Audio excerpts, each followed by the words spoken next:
Alright, the last thing we're going to talk about in this chapter is slant or oblique asymptotes. And those are going to occur anytime the degree of the numerator is bigger than the degree of the denominator.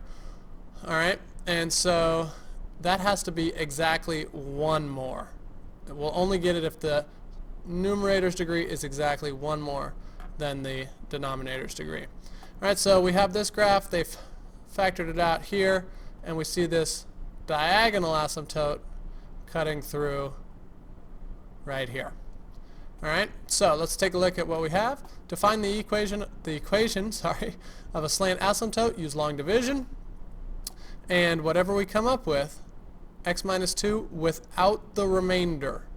Alright, the equation y equals this, y equals x minus 2 without the remainder, is the line that's our slant or oblique asymptote. If we think about this, x minus 2, where's our intercept? At negative 2, and then it's going up 1, over 1, up 1, over 1. It has a slope of 1. Alright?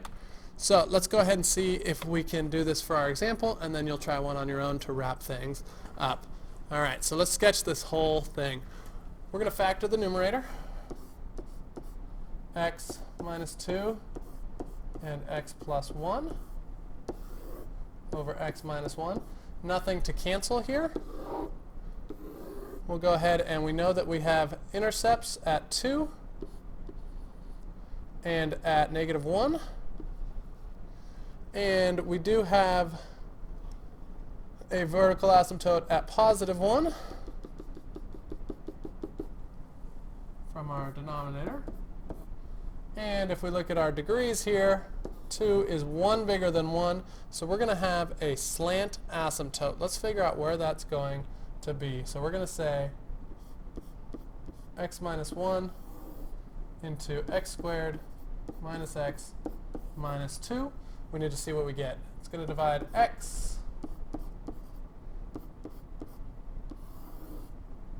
and so we bring this down. We get 0 minus 2. So we have a remainder of negative 2 over x minus 1. We don't care about this remainder at all. We just care about the x. So we have a line, y equals x, intercept, go up 1, over 1. We're going to have a line like that. Alright, and if we think about our asymptotes kind of magnetically, like we're going to go through this intercept and then we're going to be sucked toward our asymptotes, we're going to have lines that look like this. And so you can check that on your graphing calculator just to be sure about your shape when you're doing these problems, but think about the asymptotes kind of magnetically, and that the lines get dragged towards them and into open space. Alright, so we're not being dragged towards the asymptotes in here because that's where they cross. It's not open space. We're being dragged towards the asymptotes out here as we go towards open space. Hopefully that makes sense. Maybe it doesn't. I'm not sure it makes sense to me either. But we'll try one on our own. Let's see what we get here. 65. Give it a shot. See how you do. This is the last one to try. So spend some time on it. Make sure you do it well. Alright, here is our factored form. We're going to have x.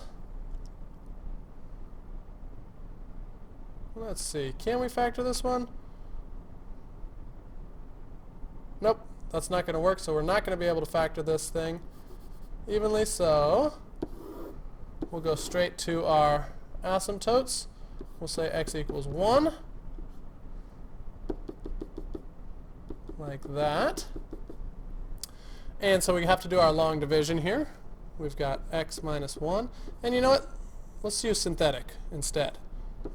1 goes into 1, negative 1, and positive 1. So we get 1, 1, 0, and 0. So we have a remainder. So we have x plus 1 over x minus 1. We only care about this part, y equals x. Here's my slant asymptote. looking like that. All right, and so where are we here? If we factored the numerator, we'll come back to this using the quadratic, negative b, so negative 1 plus or minus the square root of b squared, negative 1 squared minus 4 a c all over 2a. We're going to have 1 plus or minus the square root of 1 minus 4 over 2.